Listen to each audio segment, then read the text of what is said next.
Hello বন্ধুরা, তোমরা সবাই কেমন আছো? আশা করি খুব ভালো আছো। চলে এসেছি নতুন একটা ব্লগ নিয়ে। তো দেখো, আজকে তোমাদের সাথে শেয়ার করতে চলেছি কোচবিহারের রাসমেলা। তো দেখো, ভিডিওটা প্রথমে একটু দেখে নাও, তারপর তোমাদেরকে পুরো ভিডিওটা দেখাচ্ছি। দেখো যাওয়ার সময় কি বলে বান্ধবী। অঙ্কিতা, সিট পেয়েছিস? নো, পাইনি। আমিও সিট পেয়েছি এতক্ষণ দাঁড়ানোর পর, এখন সিট পেয়েছি। আর তুই? বসে বসে ঘুমাতে যাচ্ছে, মাথা ব্যথা। আর তোর কোনো বক্তব্য দে। আমার নাই কি নাই? আমরা বাসের ভিড়ে গল্প করতে করতে চলে এসেছি কোচবিহার টেন্সে। দেখো বন্ধুরা, এখানে এসে আমরা নেমে পড়েছি একদম ভবানী চৌপতিতে নেমে পড়েছি। নেমে এই সাইডে ব্যাকেটে একটা রাস্তা আছে যেখানে ট্রাকগুলো দাঁড়িয়ে থাকে, ওখান দিয়ে চলে গেছে আমরা গল্প করতে করতে। দেখো এখানে 3 পেতনি গল্প করতে যাচ্ছে, আর এখানে আমিও আছি, তাই আমি একটু দেখাচ্ছি তোমাদেরকে। তো দেখো, এটা হচ্ছে বাস স্ট্যান্ড। এখান থেকে তোমরা পেয়ে যাবে দিনহাটা, ফালাকাটা, এইসব জায়গার বাস পাবে, কিন্তু তুফানগঞ্জে যাওয়ার বাস একদমই পাবে না। তো দেখো, তারপরে প্রবেশ করেছি কোচবিহার রাসমেলাতে। দেখো বা কত ভিড়, আর ঢোকার সাথে সাথে দেখো কত কিছু স্টল নিয়ে বসেছে, আর কত কিছু জামা কাপড় নিয়ে বসেছে। এত সুন্দর লাগছে, যেটা দেখছি সেটাই শুধু কিনে নিতে ইচ্ছে করছে। দেখো কানের দিকে তো একটা মেয়েদের তো একটা আকর্ষণ, যেটা নাকি সে দেখলেই নিতে হয়। আর দেখো এখানে কত সুন্দর সুন্দর ব্ল্যাঙ্কেট উঠেছে, ব্ল্যাঙ্কেটগুলো দেখে নিতে ইচ্ছে করছে, যেহেতু এখন ঠান্ডার দিন পড়ে গেছে। আর খুব সুন্দর সুন্দর ব্ল্যাঙ্কেটগুলো উঠেছে, আর খুবই সুন্দর, আর খুবই কম প্রাইসে পেয়ে যাবে তোমরা একবার রাসমেলাতে এসে দেখো, দেখে কিনে নিয়ে যাও, বা ব্যাগ ভর্তি করে সব কিছু কিনে নিয়ে যাও। তো দেখো, তারপরে এখানে এত সুন্দর সুন্দর ফুল উঠেছে, আর কি বলবো। এই ফুলগুলো কিন্তু অবশ্যই কিন্তু এগুলো প্লাস্টিকের ফুল, এগুলো কিন্তু অরিজিনাল ফুল নয়। দেখে মনে হচ্ছে একদম অরিজিনাল, কিন্তু মানে ঘর সাজানোর জন্য খুবই সুন্দর একটা শোপিস। তো দেখো, তারপরে এখানে 150 টাকা করে সোয়েটার আছে, 150 টাকা করে উলিকোটের প্যান্টগুলো পেয়ে যাবে, মেয়েদের ছেলেদের সবার পেয়ে যাবে। তো এখানে দেখো, আমার বোন দেখছিল, আমার এখানে বান্ধবীগুলো দেখছিল, এখানে পছন্দ হচ্ছে না, তাই চলে যাচ্ছে এখান থেকে। মেয়েদের আর কাজ কি, শুধু মেলাটা ঘুরবে, সব দোকানের দাম করবে, করার পরে পছন্দ হবে না, চলে যাবে। তো দেখো এখানে কত চাবির রিং উঠেছে, এখানে দেখেও তো পছন্দ হচ্ছিল, মনে হচ্ছে নিয়ে নিই। আর এখান থেকে একটা মোবাইলের কভার নিয়ে নিয়েছি আমি। বন্ধুরা, মোবাইলের কভারগুলো এত সুন্দর সুন্দর, কি বলবো, সব 100 টাকা থেকে শুরু। তোমাদের কাছে নানা রকম দাম চাইবে, কিন্তু তোমরা 100 টাকা করে প্রাইসই দিবে। আর দেখো এখানে কত সুন্দর রাধাকৃষ্ণ ফটো, এখানে অ্যালবামগুলো আছে, খুব সুন্দর লাগছে। সব থেকে বেস্ট লেগেছে কি বলো তো, এই রাধাকৃষ্ণ ঠাকুরটা খুব সুন্দর, আর খুবই সুন্দর দেখতে, এতটা সুন্দর, ঘরের জন্য খুব সুন্দর লাগে।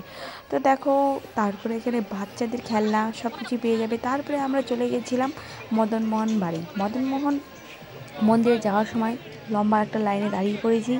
এখান থেকে দাঁড়ানোর পর রাস্তায় দেখছি কত দোকানপাট, তাই একটু ভাবছি তোমাদের সাথে কেননা ভিডিও করা যাক। তাই দেখো, এখানে সুন্দর সুন্দর, এত সুন্দর দোকানপাট দেখে ভিডিও না করলে হবে বলো, ভিডিও করে নিয়েছি। তারপরে দেখো, এখানে লম্বা একটা লাইনে দাঁড়িয়ে পড়লাম। এখানে সব সিকিউরিটি গার্ডগুলো আমাদেরকে গার্ড করছে যে লাইনের বাড়ি যাবে না, কিন্তু কে শুনে কার কথা,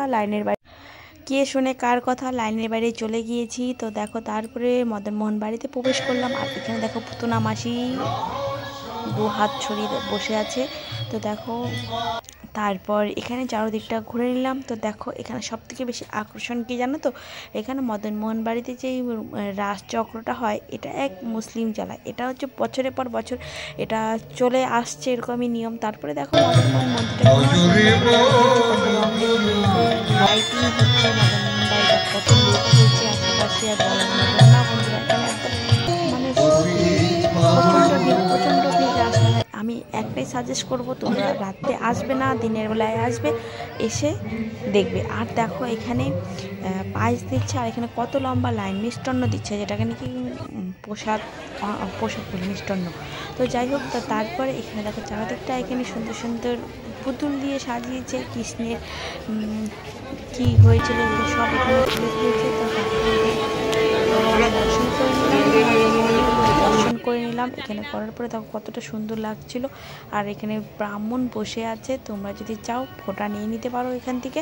তো দেখো, এখান থেকে আমরা দেখার পর চলে যাচ্ছিলাম তো দেখো এখানে চলে এসেছি মা কালী দর্শনের জন্য। এখানে মাকেও খুব সুন্দর করে সাজিয়েছি, আর দেখো চারদিকটা এতটা সুন্দর লাগছে, এতটা সুন্দর করে সাজিয়েছে চারদিকে, আর এতটা লোকজন হয়েছে আর বলার মতো না। সব থেকে বেশি আকর্ষণমূলক করেছে এই দুর্গা প্রতিমাটা এত সুন্দর লাগছে আর বলার মতো না। এখানে সবাই আকর্ষণ হয়েছে আর সবাই এখানে ছবি তুলতে বসে। আর দেখো সব থেকে বেশি ভালো লেগেছে আমার এই খেলনাটা। মেয়েটা যেভাবে কতটা রিক্সের কতটা ব্যালেন্স করে এই খেলা দেখাচ্ছে, মানে বলার মতো না। এতটা মানে আমি এটা দেখিনি কখনো, আমি এটাই প্রথমবারই দেখছি দড়িতে খেলা।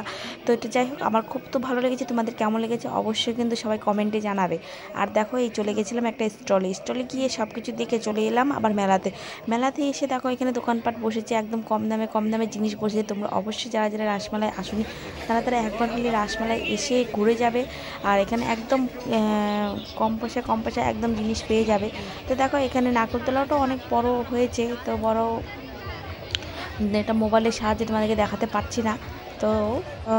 পারছি না নাগরদোলা। চারদিকটা দেখে ঘুরে ঘুরে চলে এসেছি বাড়ি এসে পথ। আমাদের মেন উদ্দেশ্য ছিল যে কেশবদেরকে দেখার জন্য, যেহেতু কেশবদের স্টেজে উঠতে প্রায় 10টা সাড়ে 10টা বেজে গেছিলো, তাই আমরা সামান্য একটু দর্শন পেয়ে চলে এসেছি। আর ভিডিওটা যদি তোমাদের ভালো লেগে থাকে প্লিজ সবাই লাইক কমেন্ট শেয়ার সাবস্ক্রাইব করতে ভুলবে না। ভালো থেকো, সুস্থ থেকো, আবারও নিয়ে আসবো নতুন একটা ভিডিও। টাটা, বাই বাই, ভালো থেকো।